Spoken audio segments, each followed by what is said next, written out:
This is OPPO Find N2 Flip, and today I would like to demonstrate how you can set up the VPN connection on this device.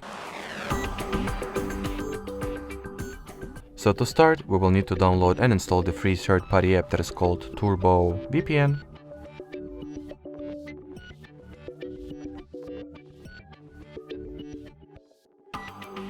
Once the app is ready, you can go ahead and launch it. In here, tap at the Agree and Continue button.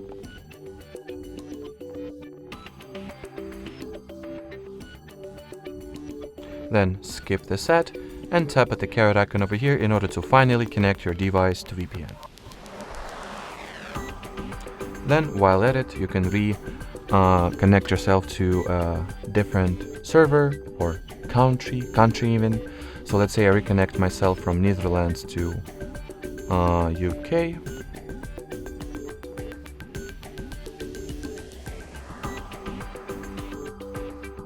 And now if you're ready to terminate this connection, just tap over here at this cross icon, and obviously go for the disconnect option at the pop-up dialog window that follows.